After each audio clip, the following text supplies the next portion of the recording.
warahmatullahi wabarakatuh. Waalaikumsalam warahmatullahi wabarakatuh. A'udzubillahi minasyaitonirrajim. Bismillahirrahmanirrahim. Alhamdulillahirabbil alamin. Wassalatu wassalamu ala asyrafil anbiya'i wal mursalin wa ala alihi wa ashabihi ajma'in, amma ba'du. Anak-anakku semuanya, siswa-siswi SMKN 1 yang berbahagia pada hari ini. Puji syukur alhamdulillah kita masih diberikan kesehatan pada hari ini sehingga kita bisa melaksanakan puasa Ramadan di hari pertama ini dengan baik.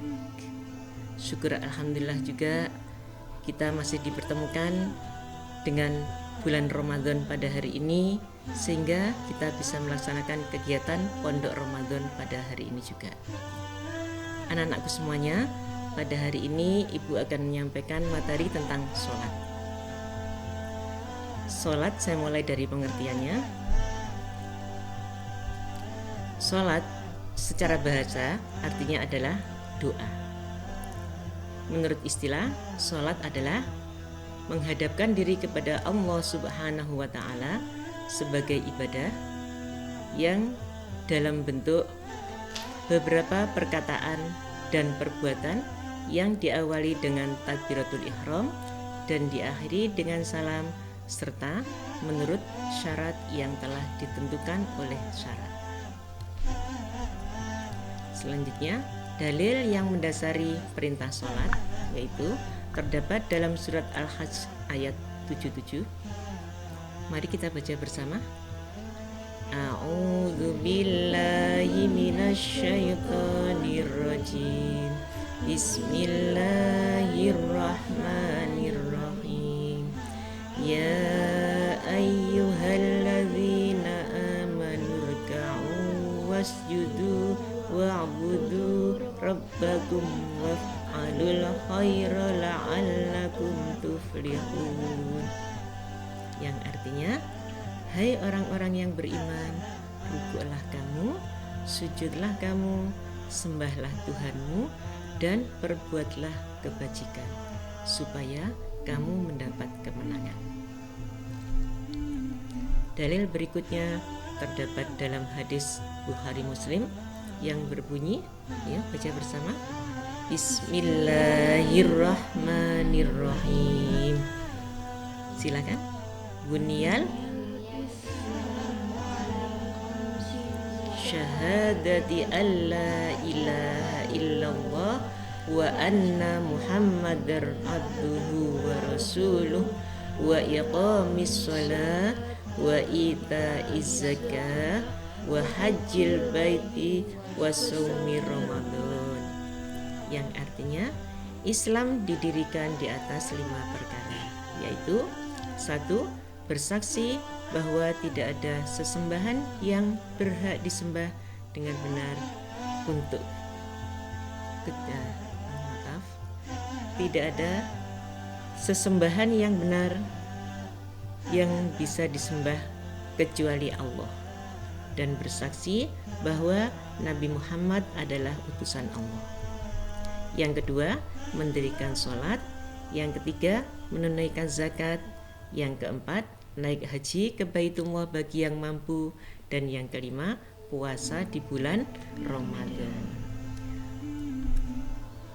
Kita mulai dengan ketentuan-ketentuan sholat.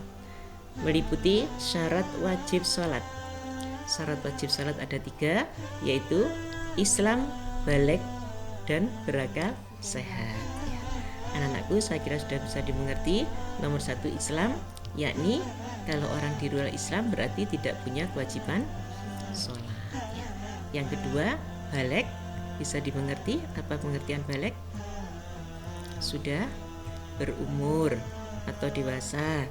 Jadi kalau anak-anak berarti tidak punya kewajiban sholat. Akan tetapi mereka perlu belajar, perlu dibimbing sehingga nanti kalau sudah masuk akil baligh atau dewasa, dia sudah bisa atau terbiasa melaksanakan sholat. Yang ketiga, syarat wajib sholat adalah berakal sehat. Yakni di sini maksudnya adalah orang yang punya akal sehat. Misalnya mohon maaf ini orang gila ya, tidak punya kewajiban sholat karena dia tidak berakal yang sehat, tidak sadar dan lain sebagainya. Lanjut dari syarat sah sholat sekarang ya. Syarat sah sholat nomor 1 adalah masuk waktu sholat, kemudian suci dari hadas dan najis, baik badannya, tempatnya maupun pakaiannya. Yang ketiga menutup aurat, yang keempat menghadap kiblat. Ya. Saya jelaskan satu persatu. Yang pertama masuk waktu sholat. Kalau ada orang sholat, kalau belum masuk waktunya sholat berarti sholatnya tidak sah. Apapun bentuknya, bagaimanapun kendalanya, kalau belum waktunya sholat ya tidak boleh sholat. Mohon maaf, misalnya kita keburu mau pergi, kurang 5 menit, daripada nanti aku gak bisa sholat, tak sholat sekarang duluan, boleh? Tidak boleh, karena belum masuk waktunya. Itu yang dimaksud waktu sholat sudah masuk, termasuk harus mengetahui waktunya. Masuk mengetahui waktunya itu maksudnya tahu waktunya duhur itu kapan, asar kapan, dan seterusnya ya.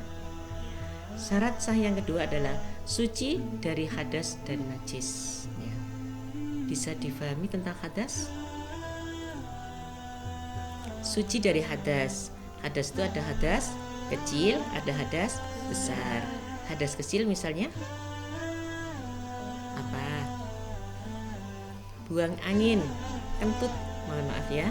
Nah, misalnya itu tidak boleh sholat sebelum kita bersuci. Cara mensucikannya yaitu dengan berwudu. Bagus. Nah, kalau hadas besar misalnya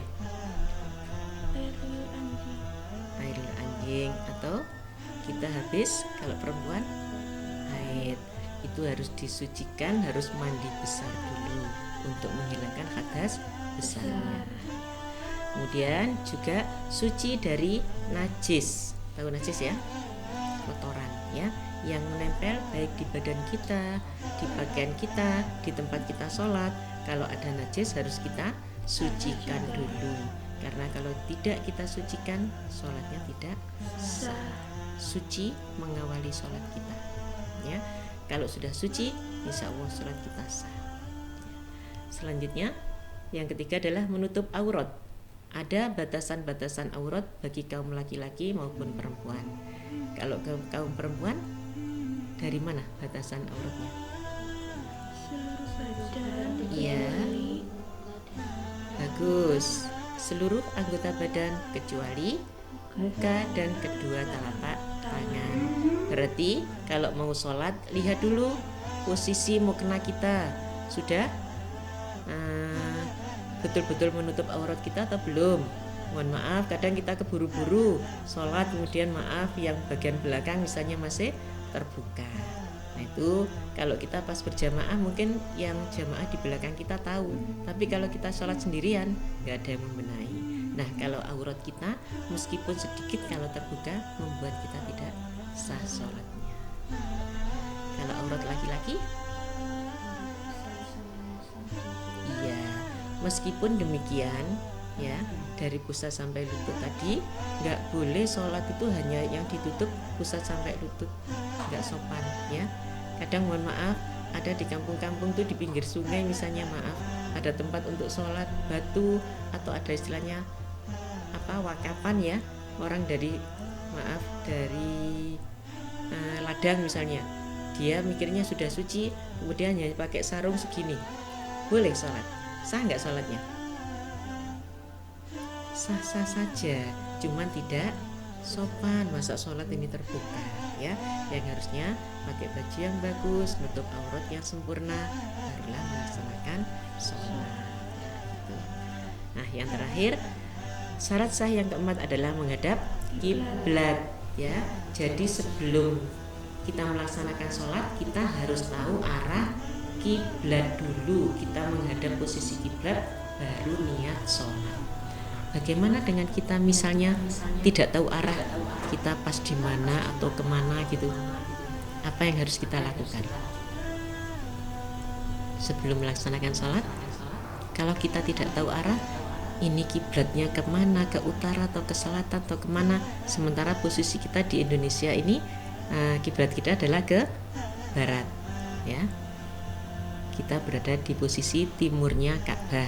Makanya kalau sholat menghadap kiblatnya kita menghadap ke barat.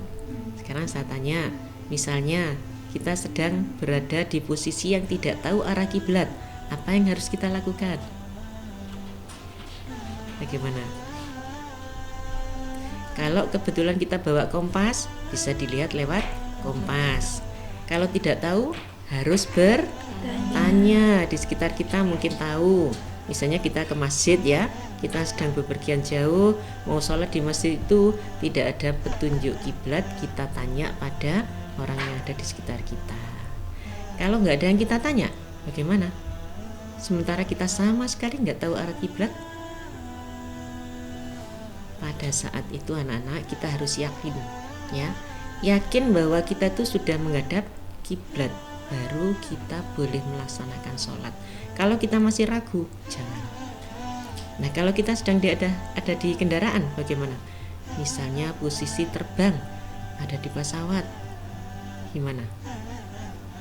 Ya tanya sama penumpang yang lain, misalnya sama pramugarinya. Kalau sama-sama tidak tahu, ya menghadap kita itu insya Allah itu diperbolehkan oleh Allah. Kita yakin, cari posisi yang sudah menghadap kiblat, baru kita melaksanakan sholat. Ya, itu beberapa syarat sahnya sholat, ya. Kalau tadi syarat wajib, ya. Kita lanjut. Sekarang mengenai rukun sholat. Rukun sholat ada berapa, anak? Ada 13. Yang sering kita dengar rukun sholat itu ada 17. Di situ yang tumak ninahnya saya gabung, ya. Karena itu saya ringkas jadi 13, ya. Rukun sholat ada 13, dari niat, takbiratul ihram, berdiri bagi yang mampu, membaca surat Al-Fatihah, rukuk dengan tumak nina, i'tidal dengan tumak nina, sujud 2 kali dengan tumak nina, duduk di antara 2 sujud dengan tumak ninah juga, kemudian duduk tasyahud akhir, membaca tasyahud akhir, membaca sholawat Nabi, membaca salam, yang terakhir tertib atau urut, itu termasuk rukun, ya. Jadi dari nomor 1 sampai 12 tidak boleh dibolak-balik, harus tertib. Tertib itu juga merupakan rukunnya sholat. Seandainya kita dahulukan misalnya salam dulu, nggak takbir dulu, boleh? Tidak boleh, karena tidak urut atau tidak tertib, ya. Coba kita kupas satu persatu. Dari niatnya sholat, sudah tahu ya niat itu kapan membacanya? Maksudnya niatnya sholat tuh? Iya, kalau lafalnya sebelum takbiratul ihram. Kemudian kita itu kan lafal, niatnya ada dalam hati. Kita niat sholat itu saat takbiratul ihram, sambil mengangkat kedua tangan kita membaca takbiratul ihram, hati berniat melaksanakan sholat. Nah, gitu ya, itu posisi niat. Tidak boleh anak-anak sampai ditinggalkan. Mohon maaf, kadang kita sholat keburu-buru, hanya niat dilafalkan saja, usolli fardhu dhuhri dan seterusnya, kemudian lupa, nggak niat dalam hati, tidak sah ya sholatnya, karena dia merupakan rukunnya sholat. Yang kedua, takbiratul ihram, tahu ya? Posisi mengangkat kedua tangan. Kalau perempuan sampai di mana ngangkatnya? Telinga. Di bawah telinga.